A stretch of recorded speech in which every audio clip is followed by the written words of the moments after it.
வணக்கங்க. இன்னைக்கு நம்ம பார்க்க போகிறது பாலக்கீரை சாம்பார். கட்டியாக வச்சா கூட்டு, கொஞ்சம் தண்ணியாக வச்சா சாம்பார். இந்த பாலக்கீரையில் நிறைய சத்து இருக்குங்க. முடி நீட்டாக வளரும், ஸ்கின்னுக்கு நல்லது, கேன்சருக்கு நல்லது, உடம்புக்கு நல்லது. வாரத்துக்கு ஒரு நாள் இந்த பாலக்கீரையை நீங்கள் வாங்கி செய்யுங்க. ஒரு கட்டு பாலக்கீரை தப்புறங்க கட் பண்ணி க்ளீன் பண்ணி வச்சுருக்குறோம். அதுக்கப்புறம் ஒரு கப்பு துவரம்பருப்பு நாங்கள் கழுவி வச்சுருக்கோம் பாருங்கள். குக்கரில் ஸ்ட்ரைட்டாக போகிறதுக்கு கழுவி வச்சுக்கிறோம். ஒரு கப்பு துவரம்பருப்பு.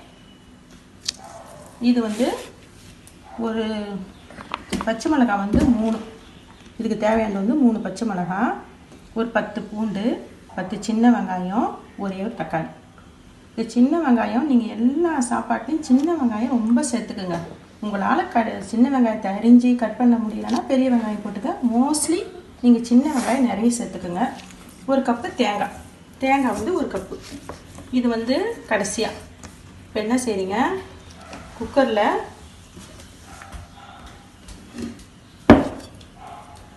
துவரம்பருப்பு எடுத்து குக்கரில் போட்டுக்குவோம்.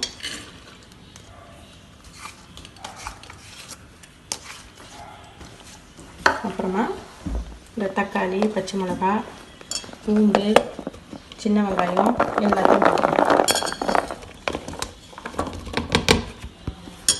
எல்லாத்தையும் போட்டுக்குவோம். இப்போ என்ன செய்றீங்க, கொஞ்சம் மஞ்சத்தூள் போட்டு குக்கரை மூடி 2 விசில் வைங்க. இப்போ பாருங்க, பருப்பு நல்லா வெந்து போச்சு. இப்போ நம்ம கீரையை போடுறோம்.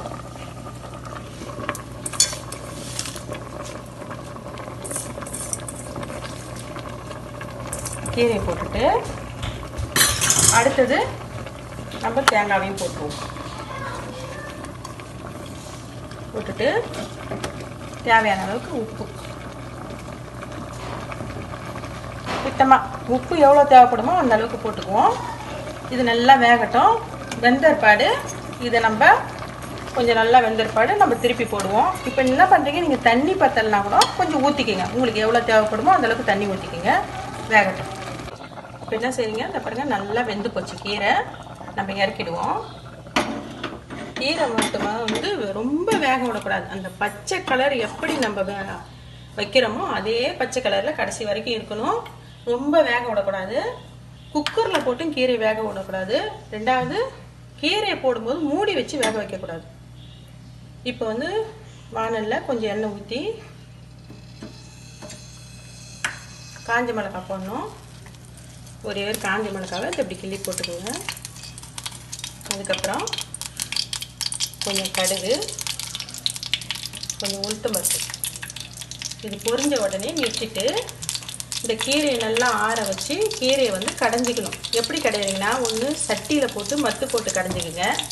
அது இல்லாதவங்க பிளெண்டர் போட்டு கடைஞ்சிக்குங்க. அதுவும் இல்லையா, மிக்சியில் நல்லா தண்ணியை வடிகட்டி போட்டு ஒரு சுற்று 2 சுற்று போட்டு அதை கடைஞ்சிக்கங்க. எப்படின்னா, கீரை ரொம்ப மசியவே கூடாதுங்க. ஒன்று பாதியமாக தான் இருக்கணும். ரொம்ப மசியவே கூடாது. ஒன்று பாதியமாக அதை கடைஞ்சி இந்த தாளிச்சுட்டு அதில் கொட்டிக்க வேண்டியதுதான். இது ஒரு ஸ்பூன் எண்ணெய் ஊற்றி கடுகு, உளுத்தம்பருப்பு, காஞ்ச மிளகாய் போட்டு தாளிச்சுக்கிறேன். தாளிச்சுதான் அதில் கொட்டிக்க வேண்டியது தான். கீரை ரொம்ப மசிஞ்சுன்னா கசப்படுத்துகிறோம், சாப்பிட முடியாது. நம்ம சாப்பிடணும்னா சத்தாகவும் சாப்பிடணும், ஆரோக்கியமாகவும் இருக்கணும், டேஸ்ட்டாகவும் இருக்கணும். அந்த மாதிரி தான் நம்ம சாப்பிடணும். இந்த கீரையே கடைஞ்சிட்டாங்களேன்னு பசங்க விருப்பம் இல்லாமல் சாப்பிடக்கூடாது. டேஸ்ட்டாக இருந்தால் தான் பசங்களும் சாப்பிடுவாங்க. இப்போ ஆஃப் பண்ணிடுறேங்க. இப்போ பாருங்கள், கீரையை கடைஞ்சி நம்ம கடுகு, உளுத்தம் பருப்புக்கு தாளிச்சோன்னே அதையும் கொட்டியாச்சு.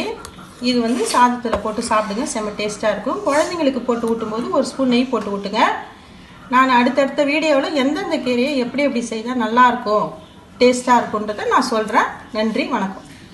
உங்களுக்கு இந்த வீடியோ பிடிச்சிருந்ததுன்னா லைக் பண்ணுங்கள், ஷேர் பண்ணுங்கள், சப்ஸ்கிரைப் பண்ணுங்கள், மறக்காம பக்கத்துல பெல் டச் பண்ணுங்கள்.